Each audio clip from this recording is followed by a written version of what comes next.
Hello there, I'm Thugoso Delvedon, also known as the Literature Critic, and I need to come up with some kind of opening catchphrase if I plan to have this series running for too long. You know, there are a lot of people on the internet reviewing just about every form of art and medium of fiction, except novels. Well, sort of. They actually exist, and if you look for them, they're not too terribly hard to find, but they tend to be obscure. None of them are the big-timers. Well, I intend to fill that need, by which I mean I'm at least smart enough to know I won't be one of the big-timers either, but I may as well review some stuff. So let's take a look at The Giver by Lois Lowry. In setting out to describe the plot of this book, I'm immediately struck with the dilemma of just how much I should be willing to tell you. This is one of those novels that you kind of want to go into as blind as possible. So, before I spoil anything for you at all, like even the most mundane fact revealed however early on, let me just say, this is a great book. I give it my full endorsement. The plot is excellent and well done, the setting is interesting, and there are some plot twists that are very well conceived and executed. In fact, there are two things I will not be discussing in this review, because I do not dare spoil them, even for people who are willing to compromise their full blindness by watching this. So if my recommendation is enough for you, and I'm going to emphasize it by saying, seriously buy this book, then stop watching this video and purchase it on Amazon. You can seriously get it for 1 penny. Well, plus the shipping and sales taxes where applicable. But that is a steal. Like, even if this book were somewhat less good than it is, you would still have very little excuse. And you have absolutely no excuse not to get this thing for 1 penny. Well, like $4 something, but now if you're still watching this, I'm going to assume that you have not been convinced to buy it, and I'll give you my plot summary.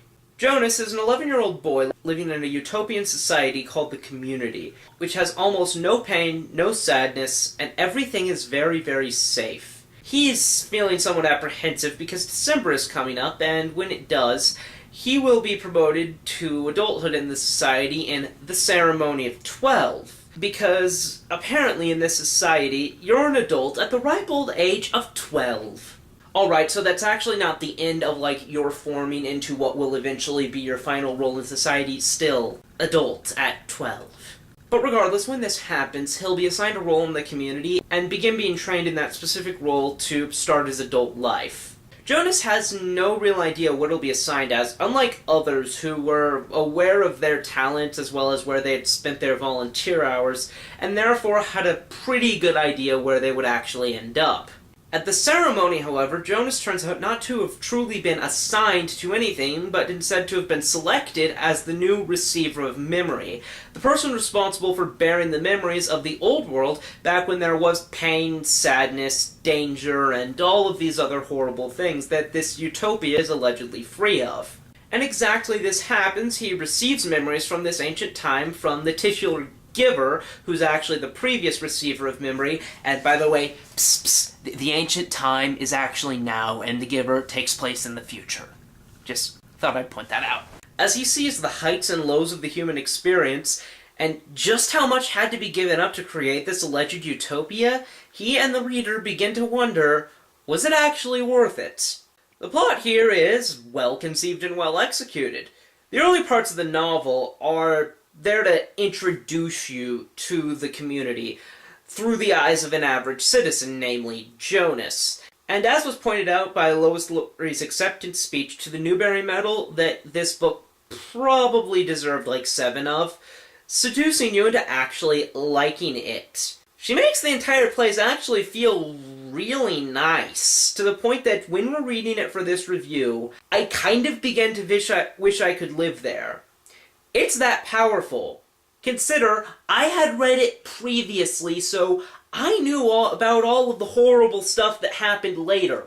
This first part of the book, which is about 70 out of 179 pages, is held together by the interesting nature of the community and our desire to learn more about the place. Though it's pretending at first to be a perfect utopia, it's nonetheless very interesting to see the various social conventions and rituals which, combined with the everyday activities, do very well at explaining various elements of the community to us.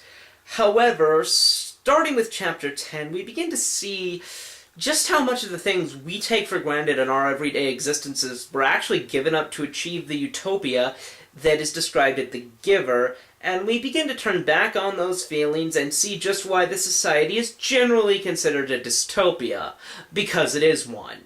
As time goes on, we see more and more of this. The process of slowly revealing to us what the community lacks and changing our minds to us lasts until the end of a chapter I'm not actually going to identify for you, during which one of the community's darkest secrets is revealed. I'm not going to tell you about anything that happens after that, but I'll say this. After that point, there is a very effective sense of urgency in the remaining chapters. The emotions are actually pretty high here, and the conclusion is really great. I honestly felt the urge to give a standing ovation at the end of it. This novel does have several plot holes, but none of them are bad enough to make it not worth buying, especially for a penny. The community is an intriguing setting. As I said, the first 9 chapters of the book are driven largely by how interesting the community is.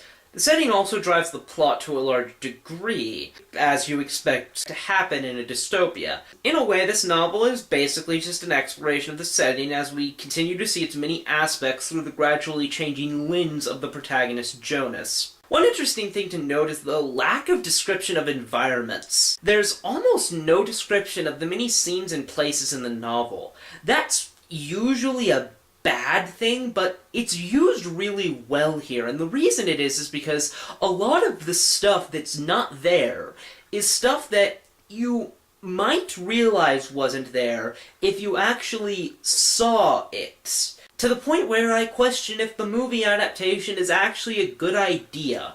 Now, granted, it could just occur that Jonas didn't know how to refer to it because it had been lacking his whole life, but I still think it's better to not actually have the descriptions of the environments. Though it actually might have been interesting to see if she had described them, and allowed us to later go back and see, oh yeah, they never did mention that.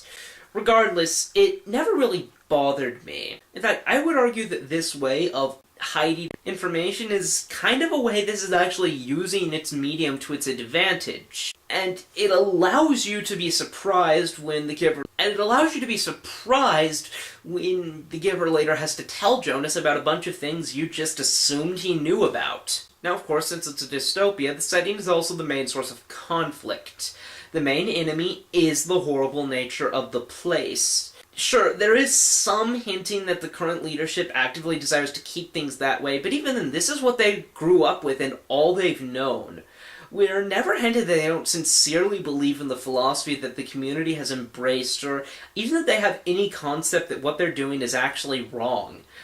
Granted, someone, some long time ago, must have made the decision to make things the way they are in the novel, but we don't know exactly how it came about, or even to what extent they understood what they were doing. Even as geneticists alter us to remove the joy from our lives, and the leadership fights to force 2 people to always bear the memories of all the ancient evils, even if that also means they have exclusive access to all of the joy that comes with them. However, that is ultimately a blessing in disguise for them, because kind of the point of the novel is that having those good things is worth also having those bad things. Because the setting is pretty good, I kind of feel a little bit bad that I now have to viciously rip it to shreds. Caution, this will involve some spoilers. First, you need to know that the children are mothered by birth mothers and fathered by... Actually, that's never made entirely clear. This brings up plot hole number 1. The number of birth mothers is not big enough to sustain a population in real life. Each one has 3 babies, meaning that a little more than a third of all of the people should be birth mothers. But it's implied that only about 1 from every 50 or almost 50 children born in a year actually are. In fact, this number of births, 50, despite there being at any given time 3 birth mothers who each have 1 child a year, is constant despite the fact that sometimes people die before they are released elsewhere, which throughout the novel is implied to refer to some kind of exile. It happens at a scheduled point in their lives, and to one of any 2 identical twins. Now, because of this constant birth rate, the population can never replace its lost children, meaning that it should spiral downward and downward until it is no more. I think Lois Lowry just forgot to do the mathematics here, and is just hoping we don't notice that 3 times 1 is not in fact 50. Though I'll concede that paternal twins allow for some of the population to be replaced, that's almost certainly not enough. The point is that the numbers for the population don't work here. I actually did the math, and ignoring the loss of children entirely, and quite generously assuming that each person is released after 110 years, the population should have run dry in about 117 years, assuming that I got my math right and correctly guessed the lifespan. Either way, the community should be gone soon without any help from our heroes. In addition, given the sheer amount that's been lost, there are sometimes contradictions, as even the author herself seemed to forget just how much had been taken away. For example, we learn pretty early on in the novel that animals don't exist in the community, and the various comfort objects, which function like teddy bears, though they are actually stuffed versions of real animals, the animals they depict are thought by the people of the community to be fictional. This would be fine if they didn't mention fishing later. Granted, we never see a comfort object that's a fish, but we also see Jonas not know what an animal is, and fish count as animals, so it's still a problem. In general, the characters are excellent insofar as they play their parts pretty well. They're not exactly conventional because only Jonas and the Giver have true character arcs, and the others don't really change at all. The reason for this is because the rest of the characters are mostly set pieces. They are features of the community. It's not them themselves that change, it's our opinion of them that change as we learn more about the community. Okay, so there are 10 significant characters in this novel. One is the collective leadership of the community, which I've kind of already covered in the setting section. Gabe is too young to have a personality beyond how he serves the plot, and I can't really touch Rosemary without spoiling anything that I am unwilling to spoil. So that leaves Jonas, his family, his 2 friends, the Giver. So that leaves Jonas, his family, his 2 friends, and the Giver. Let's start with Jonas. Jonas is a character, despite being around 11 to 12, thinks in a very adult way. It's never a problem, like I don't find myself shouting, "What child talks like that?" But his demeanor is just not childish at all. Personality-wise, he starts out as an apprehensive young child, unsure of his role in life. He's not unsure of what he wants to choose. He's been liberated from that for the most part, but he has no idea what his role in life should be. That is until he receives the call from adventure, which here comes in the form of being selected as the receiver. As time goes on, he grows not only to accept the role the community has assigned him, but actually go above and beyond what the community ever intended, so as to accept, embrace, and though the ending is ambiguous, the sequels make it clear, fulfill his true purpose in life, saving the community from the hell they've locked themselves into. Now on to the parents. These 2 have different personalities, but both represent fully indoctrinated adult members of the community. The mother's actually much sterner, and the father is actually more nurturing. As it happens, the father actually works in the community's equivalent of a nursery. I'll discuss a little bit more about those 2 when we discuss themes, but I actually already said enough for now. Fiona is Jonas's girlfriend, and if you've read the novel, you understand all the various complicated and intricate ways in which that statement is both true and false. I can't really explain her very well without any spoilers, so I'll just move on. She's not at all annoying or a problem, and she contributes to the novel well, is all you need to know. Lily is Jonas's younger sister. She serves to show how the younger children are treated in the community. She's actually the most creative character, by which I mean she's the most inclined to create. We actually learned through her that there is a position for storytellers in the community, though it's said that there hasn't been one for a while, meaning that they're not very common. There's really not much to say about her other than she's perfectly good, so we're moving on. His friend Asher is there to show a person who is, shall we say, less fit for the community. Actually, the worst thing we learn about the community before we enter the Giver's Room, at which point we learn horrible, horrible things, has to do with him and how they've managed to correct him and make him a suitable member of the place. He, like the other normal community citizens, has no proper character arc. For reasons I choose not to explain, as I said earlier, the community itself doesn't change much. Rather, our opinion on it does as we find out more and more about it. Again, the book that allows us to assume that things that aren't there are. And that goes for the characters as well. With the exceptions of Jonas and the Giver, they don't change. Rather, it's our perspectives on them that change as we see what they've been deprived of, and perhaps what they've been turned into. Finally, the Giver. The Giver is the only other character who knows everything about the community that Jonas does by the end, or at least a good deal of it. In fact, he's actually shown to want things to change there just as much as Jonas does, and you eventually will want to by the end.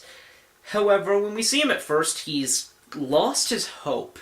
We also see through him what it's like to have lived a good portion of a full life in the community, whilst knowing the general truth about it, and it's kinda tragic. He's actually very friendly despite this, and he's, like I said, the only other character with an arc, though I won't really get into it at all because I don't want to spoil this book for you. Maybe I should have picked a book whose ending I can talk about. In sitting down to talk about the themes of this novel, the first thing I realize is why it is that all of the other reviewers make an effort to have a consistent place to shoot and a consistent outfit to wear. It's so that if they take a break and don't shoot for several weeks, it's not suddenly obvious that the camera is in a completely different place and they're wearing a different shirt. Regardless, this novel is very thematically rich, especially for a children's book.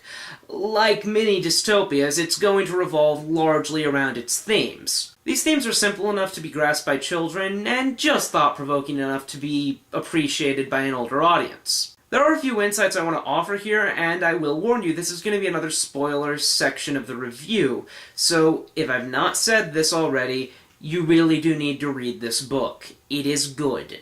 Regardless, the major theme of this novel seems to be safety, and more specifically, what's worth giving up in order to achieve it. I honestly make it sound very shallow the way I say that. It really is very well done. The community has locked itself in a sort of box where, for the most part, it's really immune from any significant amount of pain and any significant amount of pleasure. The result of this is that you have a life that, while safe, is meaningless to the extent that it's barely worth living. The message being that the ability to have true joy is worth the danger that it entails. Another thing I notice is that the family units in this seem painfully artificial. The spouses are matched up by committee from applicants, and as I pointed out, the children are actually farmed for, and the parents are given to the children from this stock.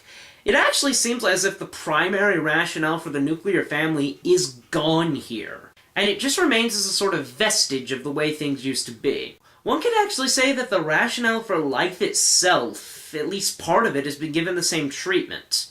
After all, what do these people live for?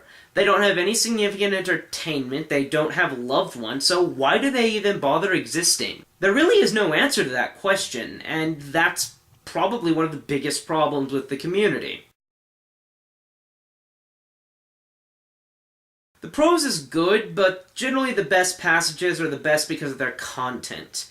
In general, my 3 favorite passages are my favorites because of what they say, and not of how well they say it. But that's not to diminish that it is pretty well written. It's certainly somewhat pretty. Though this mildly poetic language, where it really does shine, isn't as good as it could possibly be, it certainly is above average, and that could generally be said of the novel's prose as a whole. This novel actually has a lot of standout moments, at least compared to its length. I sadly can't actually discuss any of them without spoiling anything that I don't dare spoil, All that I can say is that the entire latter part of the novel, basically starting when we enter the Giver's Room, is riddled with awesome moments like this, and it's certainly worth reading for it. All in all, The Giver is a very good novel. I thoroughly recommend it. It's enjoyable, thematically rich, and most importantly, emotional. Oh, and in case you're wondering, I'll get to Gathering Blue eventually, but it's not very high on my list of priorities. See you next time. Say, I wonder if I'll be one of those internet critics who constantly has to save the world and such. Well, I guess only time will tell.